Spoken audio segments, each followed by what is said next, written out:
Greetings, incredible LTDE 5330 students. Welcome to Module Week 6 of Professional Development for Technology Integration. This week, we will continue to focus upon creating a professional conference proposal submission, as well as beginning to engage in peer review to enhance professional projects.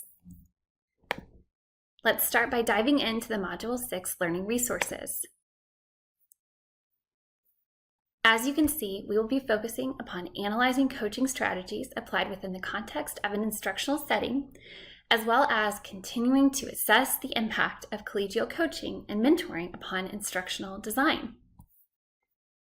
As you can see, the journal articles for this week focus upon peer review, and a video is also included that focuses upon peer review in the classroom, a guide for instructors. Last week, I provided a sneak peek at the Module Week 6 assignments, and we will review those assignments in more depth this week. Before I show you the discussion board forums, I'd like to revisit the professional conference proposal submission.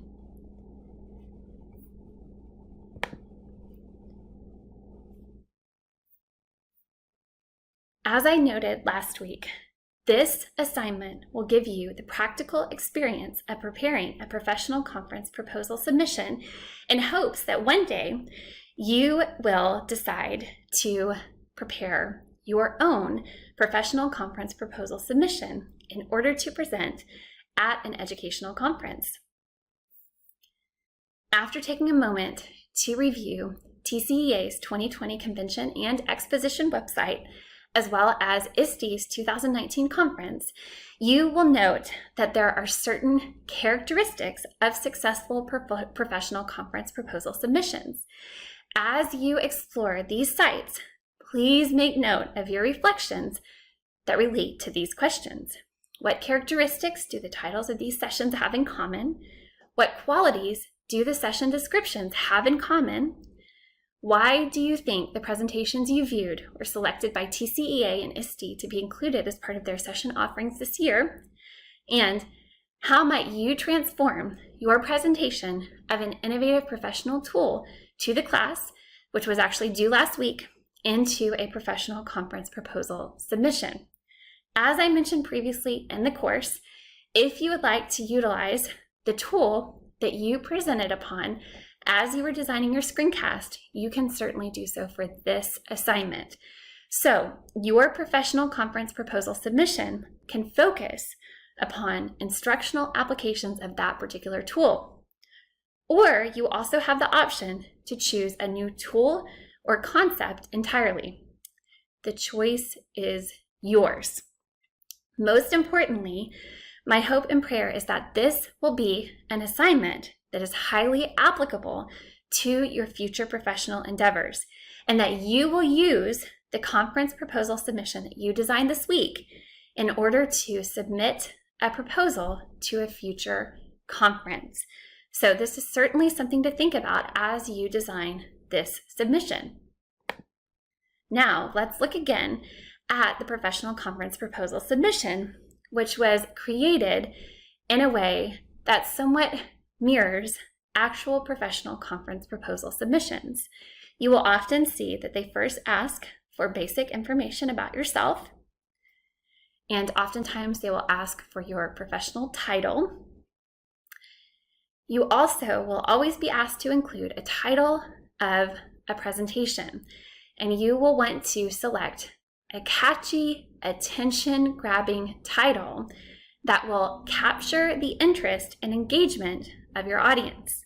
You will also want to provide a brief description of your presentation, which is no more than 150 words. And this can sometimes, at least for me, be very, very difficult if you are the type that likes to write in such a way that is fully descriptive and includes many, many words. This can be somewhat difficult.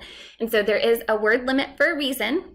Oftentimes, professional conferences will ask that you write a brief description, and your brief description must capture the attention of the audience and give them an accurate overview of what is to come in the presentation, while only being a maximum number of words. So this is something to think about.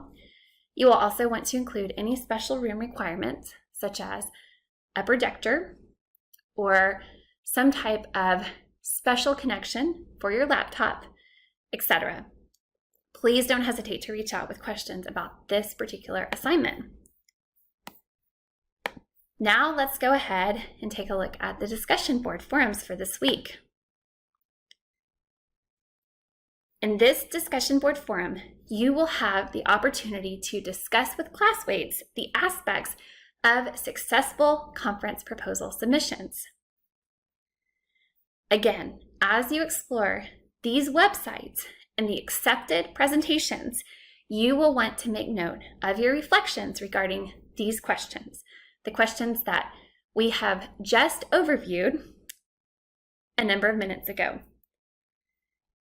As you respond to your classmates' plans and reflections in regards to submitting a professional conference proposal, you will want to answer the following questions, responding to at least 2 other classmates' posts.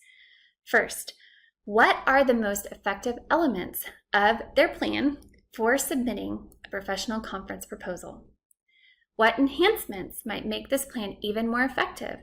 For example, what should be added? What could be removed? And do you have any additional suggestions for improvement?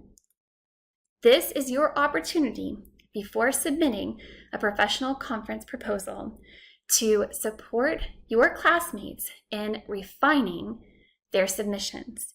My hope and prayer is that this reciprocal learning experience will be a very effective means of preparing you for a successful submission this week. You will also want to engage in Discussion Board Forum 6 this week. And this Discussion Board Forum will prepare you for the collegial coaching reflection paper you will be writing in Module Week 7. As you prepare to write this paper, please be certain to use this linked site as a guide. And you will see that there is quite a bit of information contained within this site to help you successfully write this collegial coaching reflections paper. As you post your initial thread, you will want to respond to the following questions, at least 3 following questions which are taken from this guide. First, how do you think collegial coaching compares to traditional professional development and why? What were the best things about the collegial coaching experience from both the coaches and the coachees' perspectives? What recommendations do you have for educators or administrators regarding the coaching process? What did you learn about the coaching process? What are some of the most critical elements from your own experience to think of when designing or implementing a peer coaching program? As you can see, your answers to these questions will be very largely based upon your personal experiences with the collegial coaching process over the past weeks. You will then want to reply to at least 2 other colleagues' posts, and as you reflect upon their posts in preparation to reply, you will want to consider the following questions for reflection.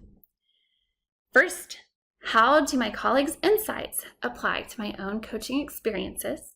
Second, what follow-up questions could I pose to help answer any lingering questions I have regarding colleagues' posts? And finally, how can I relate to colleagues' experiences with coaching?